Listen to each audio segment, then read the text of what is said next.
Hello. What's going on YouTube? It's Blake again with Jog to My Lou. Back for one more time. At least, right? At least one more. Hope everybody's doing great. Hope everybody's week was good.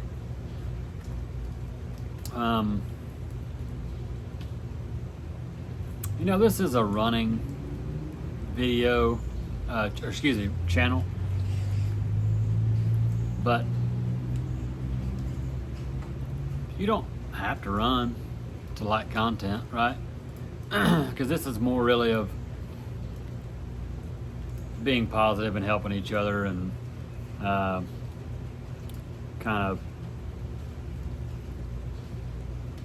of trying to get rid of negative Nancy's, negative boys, negative girls, just being positive,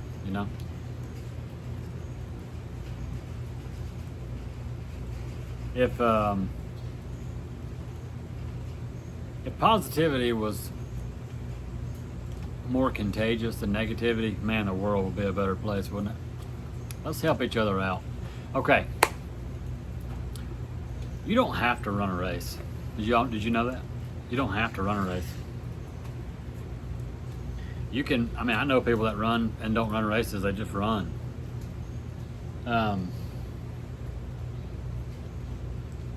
But I'm going to warn you. If you've never ran a race before, and we're just starting out, new journey, couch to 5K, couch potato to nothing. The first time that you run that first mile without stopping, you're going to sign up for a 5K. You are. It's going to be great. It's going to be fantastic. And I will be rooting you on 100%. And if you don't, let me say this real quick. If you don't have anybody rooting you on, if you say, Blake, I'm single, I'm divorced, I'm whatever the case is, widowed, young, old, I don't have anybody rooting for me, nobody's pushing me, no relationships, no friends. You don't have to let me know in the comments, but surely, my Strava and stuff's linked.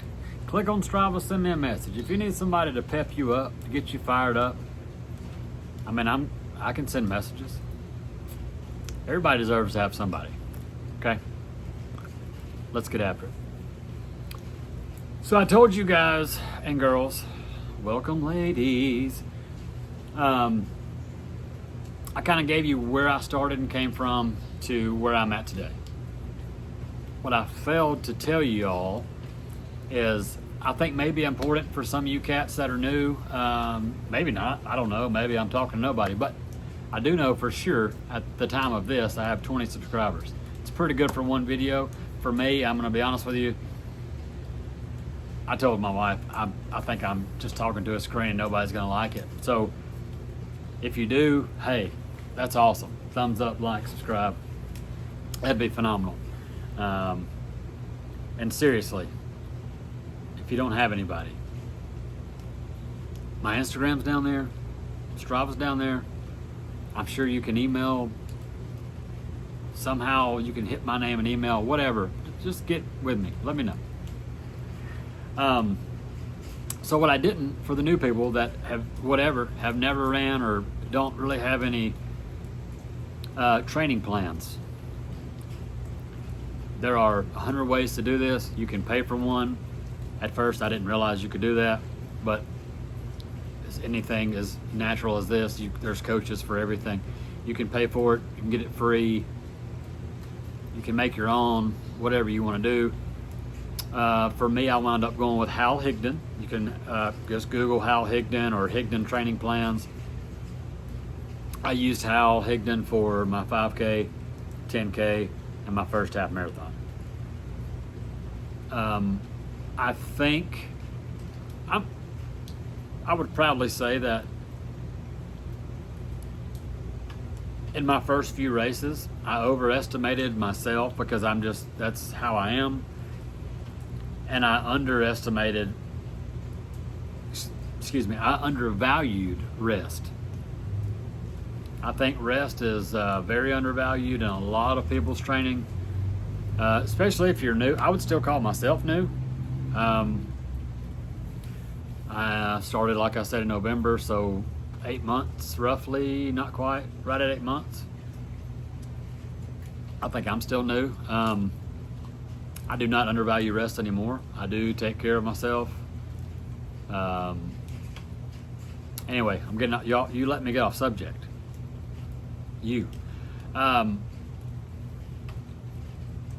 Training plans. Like I said, there's free ones. You can pay for them, whatever. I chose to do Hal Higdon.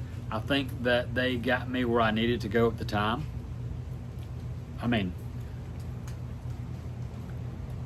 your training should put you in a position to finish.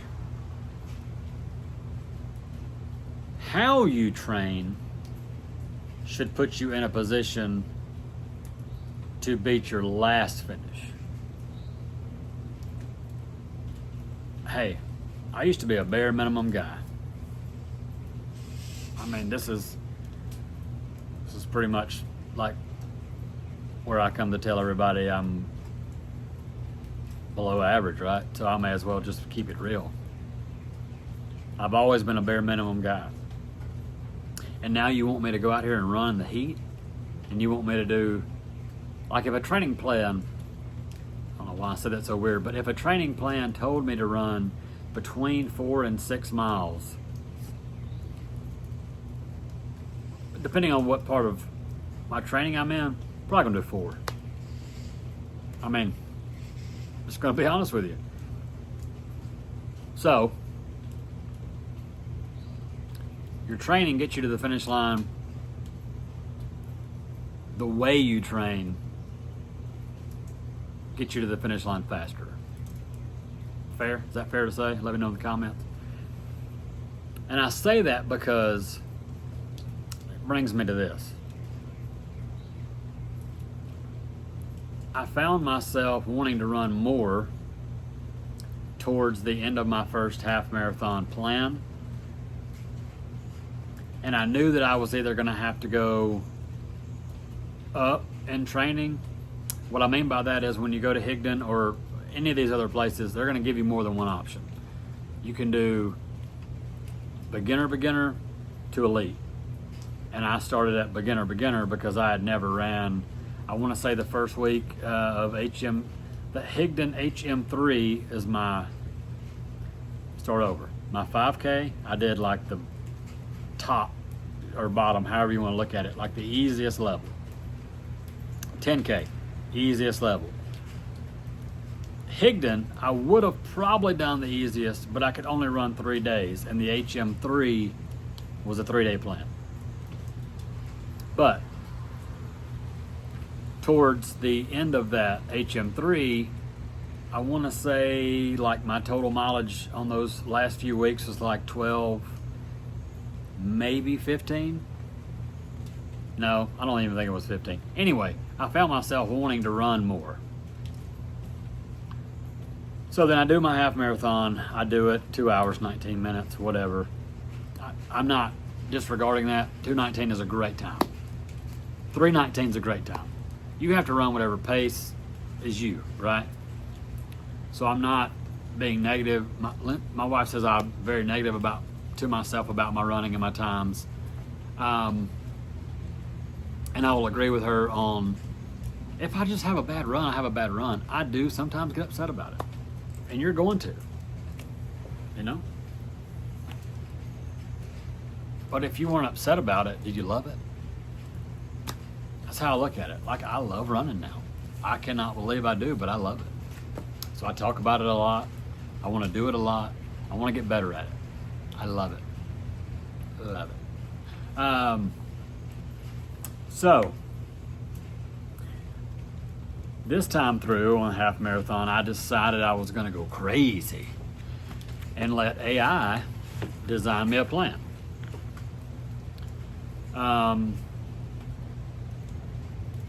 Reasoning behind that is because I can literally cater to myself. I went to AI. I think I'm using Microsoft Copilot. Does that sound right?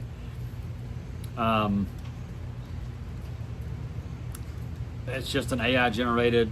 Anyway, I went in there and said like, write me a half marathon plan. And just when you hit start, boom, it thinks you're an elite runner because it wants you to run 11 days a week, you know. So then I went down and I put, whatever days you can run is what I did. So I said,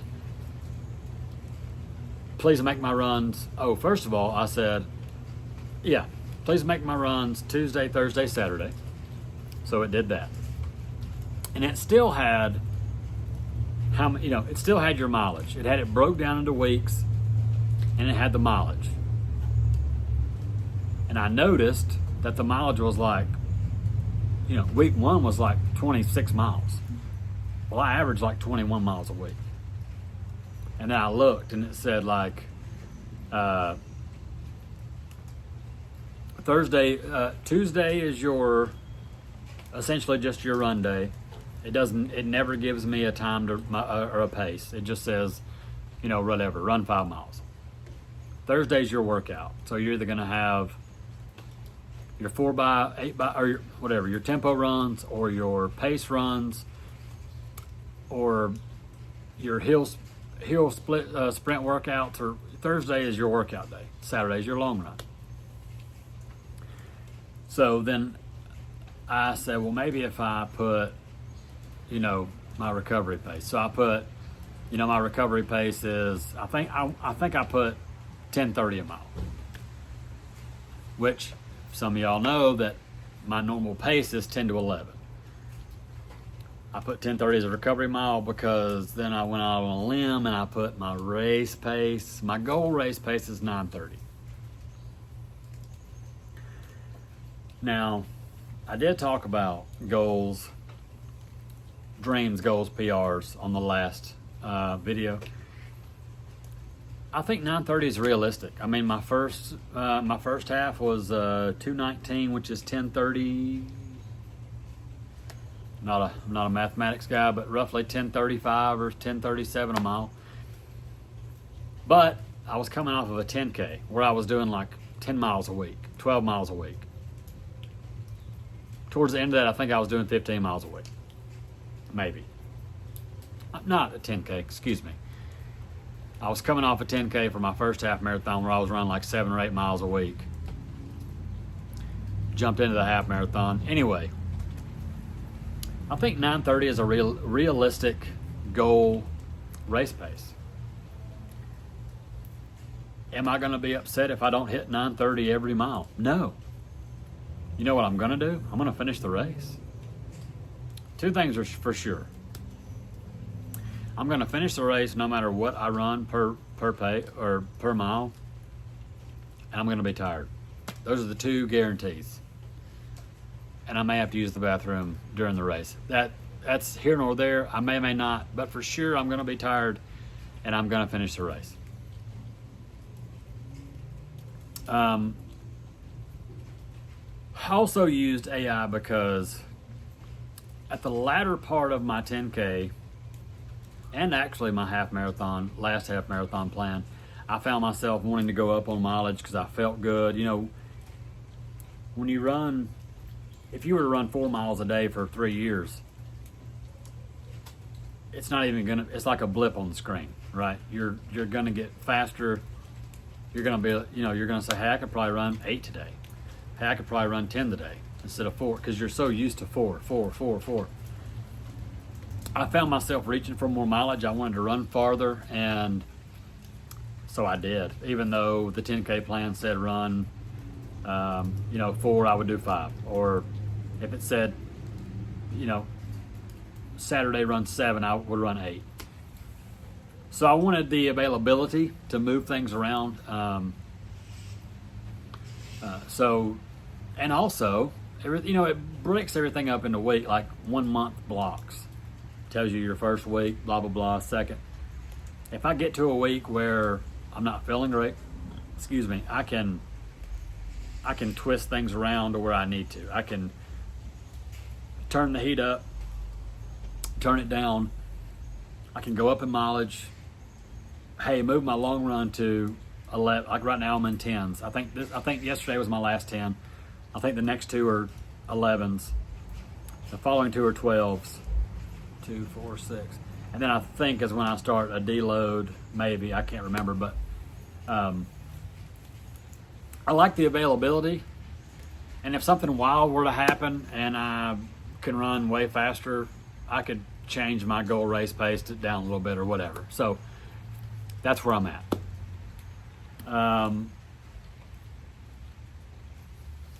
So in 8 weeks, I guess the negative people can say, hey, he didn't do it. Or the positive people can say, hey, look, he did it.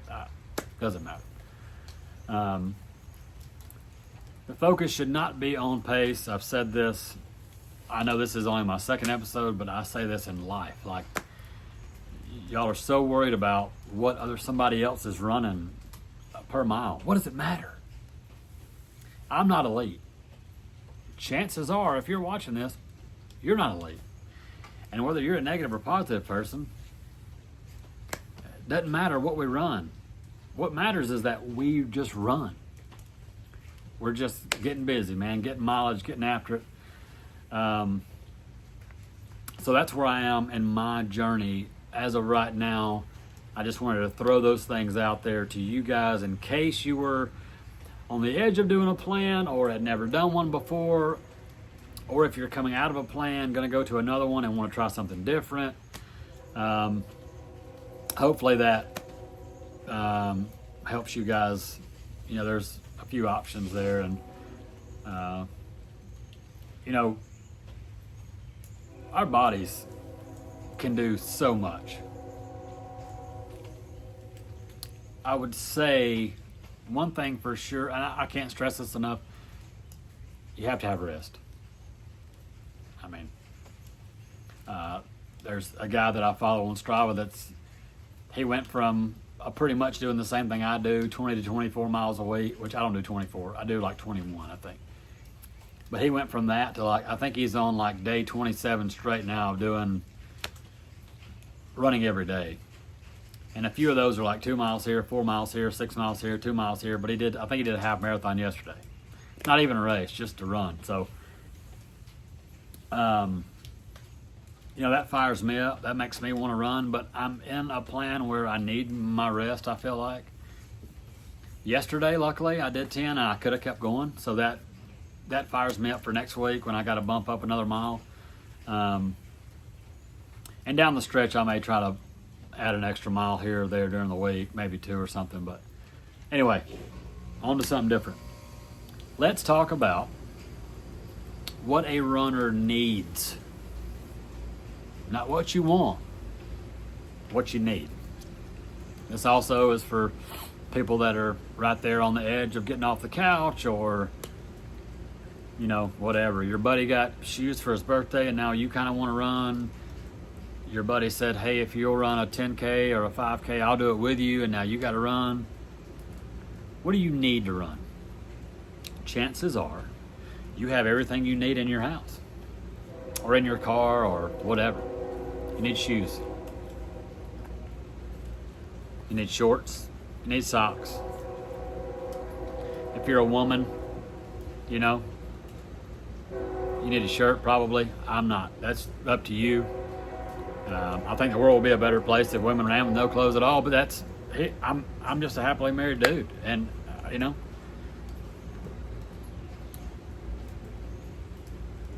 So, you have everything you need. Now, what's going to happen, unfortunately, you're going to become, if you have somewhat, well, even if you don't have disposable income, you're going to get addicted to shoes. Somebody that runs a 7-minute mile or a 5-minute mile is going to tell you that you need XYZ. And you're going to start digging into it. And you're going to look and you're going to say, Boy, I could be way faster if I had those shoes. And you know what? Maybe you could. The chances of that dude that runs a 5-minute mile, has wide feet, or weighs 260, or is a hill striker instead of a 4-foot striker, or whatever the case may be, is zero. I said it in our first video and I'll say it again. Everybody's foot's different. Our body shapes are different. If I found another guy that was 5'9" and 210, just like me, our body shape and our feet would still be different. So I will tell you, again, go to the store, go to a running store. If you don't have a running store, I have a friend that does not have a running store within, I think, 2 hours of him. Well, he does have a mom and pop. He doesn't have like a Dick's or Academy or like a big box store. He doesn't have a Fleet Feet or a Running Warehouse anywhere near him. I'm not an advocate for these people. Obviously, you guys know I'm not sponsored, but Fleet Feet, I think they do returns for like 60 days. Running Warehouse does either 60 or 90 days. I'm not sure, one of those two. You can run in the shoes and send them back if they don't work, which means you have zero excuse. This is if you don't have shoes. I know everybody has shoes that's watching this. Now, if you have old shoes and you run 2 or 3 times in them and your back hurts and your legs hurt and your feet hurt, it could be one of two things. Either you're out of shape, which I still am out of shape, or the shoes are busted. It's time to get new shoes. So, Running Warehouse has a clearance section. Fleet Feet has a clearance section. Put your size in, boom, boom, boom, pick something, get after it. If you don't like them, keep the box, keep the bag, send them back. You'll either get full credit or they'll send you your money back. Credit's better for me because I can just use that credit for another shoe. Perfect example. Rebel, New Balance Rebel V4. I bought it full price. They're like $100 now, I think, on there, but bought it full price. Are they fast? Yes, they're fast. Am I fast? No. But the lighter shoe made me faster. I wear a lot of heavy shoes because I'm a heavy dude and I need the cushion.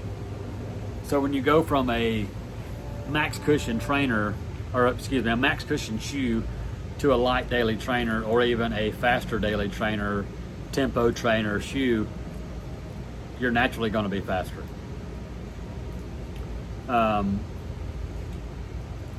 But I think it's imperative. If you can get to a shoe store, I think it would be great to get there, do a map of your foot, let them kind of tell you what you need. If you don't,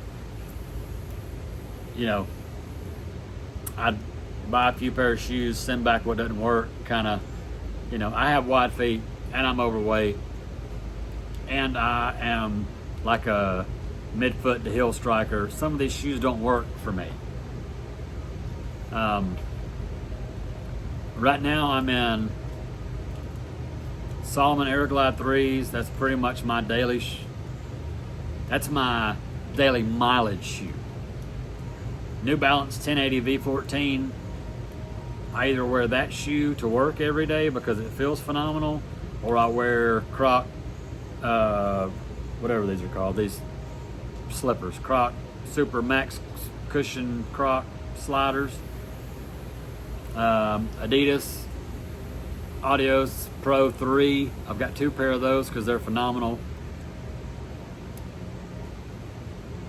Saucony Endorphin Pro 4. I have a pair of those. Everything I just named are good for wide feet. Oh, Adidas Evo SL. Bingo. Motherload. Thinking about getting another pair. I've got like 60 miles on the ones I have in there, and That's what I actually did my first half in those shoes. They're great. I'm going to have to get another pair. Okay. Enough about that. One more thing to you new cats, and even if you've been running for a little bit. You don't need a $1,000 Garmin watch, number one.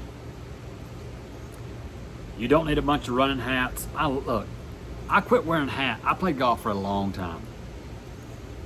Visors were really cool to me. Some people thought I looked goofy. I don't really care how I look, but if he's funny wearing a visor, well then, back home, visors got really cool. I quit wearing visors. When they became cool, Daddy quit wearing them. Then I went on about probably a couple. Well, I quit playing golf a couple years ago. It just took up so much time. But I went pretty much those 2 years without wearing hats. Then you get into running, and I've got a pretty good mane of hair. I got to keep it back somehow, so I wear bandanas and hats. Anyway, what I'm getting at is I went from like 100 hats and whatever, 40 visors to like no hats and 3 visors to now I actually gave all my visors and stuff away because I just didn't wear hats. And now I've got like 4 or 5 running hats. But you don't need them. You don't need them. You need shoes, socks, shorts, shirt. That's what you need. You don't need singlets. I would advise, however, if you're a bigger cat like I am, I have a belt. I have a belt from Amazon that has like 2 8-ounce bottles in it. Big fan. I actually went and tried to fit into a Salomon Advanced ADV Skin 12 yesterday. It has like the 2 bottles here. It's got a place in the back for a bladder in case you want to nibble on water while you're running. They only had an XL, and I'm a bigger dude, and I think it fit. But I'm worried. I'm gonna look see if there's a 2X somewhere that's not, before I commit to the XL just in case. Because once you put the water back there and you got like a jacket and stuff, anyway, use your best judgment. Use what you have, upgrade later, enjoy running.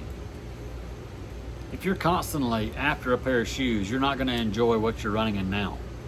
Just stop.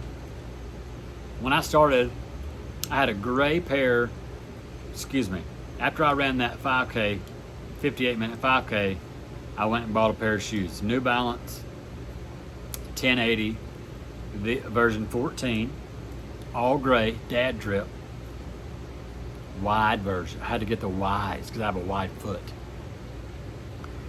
I probably put 40 or 50 miles on them. And then I got I got the New Balance Rebel, sent those back. I bottomed out in them. They're just, I'm a bigger dude. I can't deal. Like I'm okay with feeling some ground feel, but if the stack is like this and every time I run, I'm just like pounding pavement, sent them back. Anyway, this is not a shoe review channel. I'm just kind of throwing ideas out there. If you're in the market for a shoe and you want something that's $150 or less, some people say they're not the most stable shoe, but I beg to differ because I'm a big guy and I have no issue. I ran a half marathon in the Adidas Evo SL. Did my feet and legs hurt? Yeah, because I'm fat and I ran 13 miles. I've got 80-something miles on them, and I just want to keep running them. But I don't because I want to keep them. Done with shoes for now. Dreams, goals, and PRs. I wanted to follow back up on this real quick. I will not spend much time because we're almost at 30 minutes.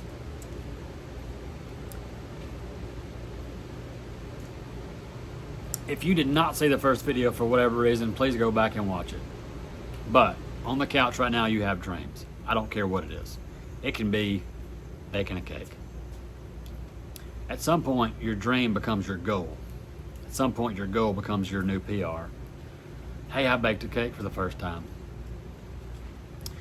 Hey, my goal is to run 10 miles without stopping. That was my goal. I'm there. My new goal is to do a half marathon under what I've done. And eventually, if I never get another PR, it's fine. I've done it, but you have to have goals. Now, this is where I was getting at, and I promise I'll get out of here. Realistic goals are healthy. Unrealistic goals are not. You cannot go from that cap. Well, you know what? You probably could. But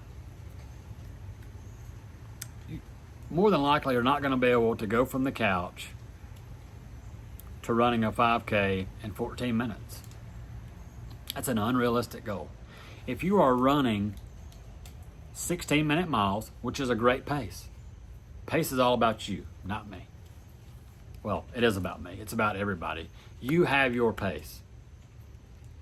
When I say unhealthy, I'm saying that it is not healthy for you to have a goal of a 20-minute 5K if your pace is 16 minutes. I don't care what your pace is. 16 minutes, that's a great pace. If that is where you are at in your journey, 16 minutes is a great pace. 15 minutes is a great, whatever your pace is, it doesn't matter. I'm never going to be negative towards your pace. I think it's just great that you're doing something.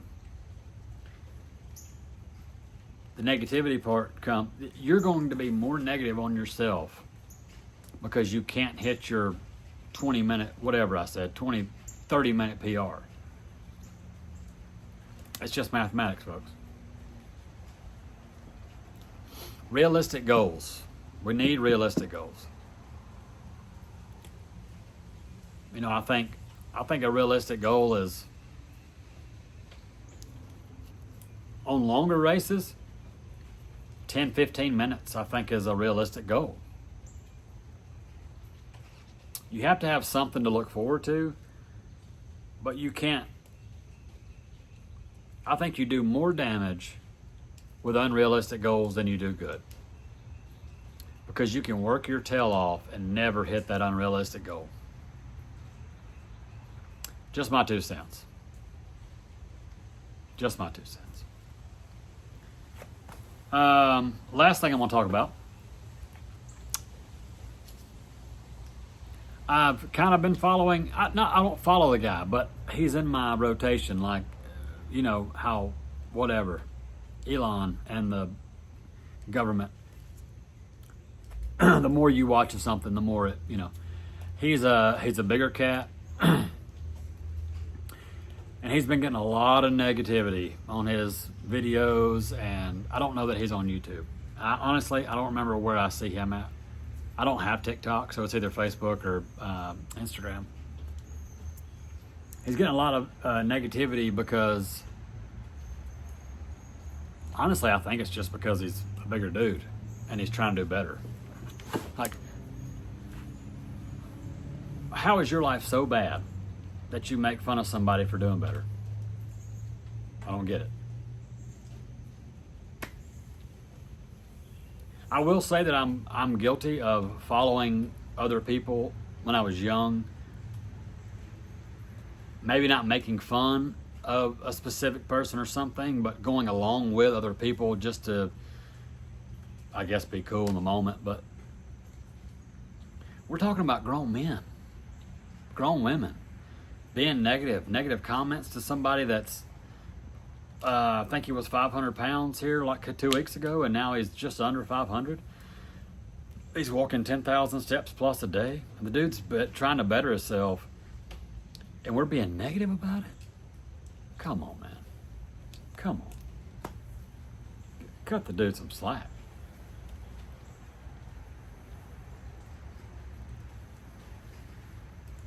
It may be because you're not where you want to be in your journey. It may be that him doing what he does makes you look worse because you're not doing anything. I don't know I'm not sure. I can tell you this. I think it's ridiculous. I think it's stupid. I think, I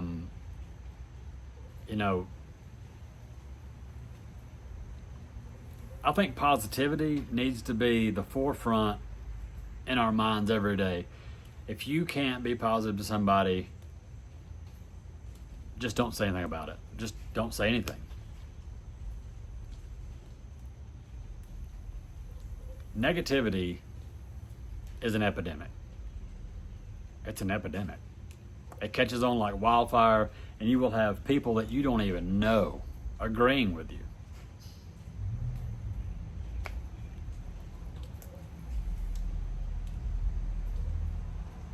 It's contagious.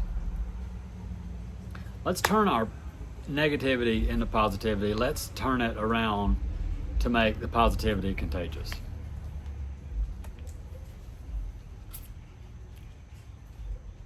It's okay to see somebody in the gym and give them a head nod. Hey, man, I see you. I see you do it. You don't have to say anything.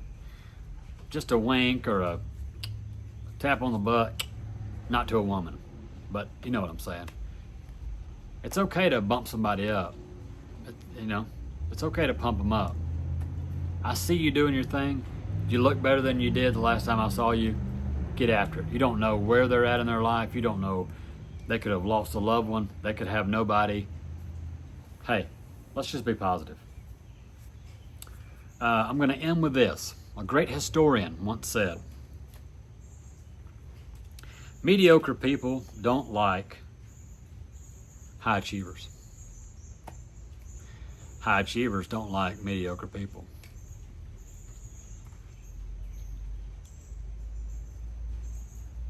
Let's not be mediocre.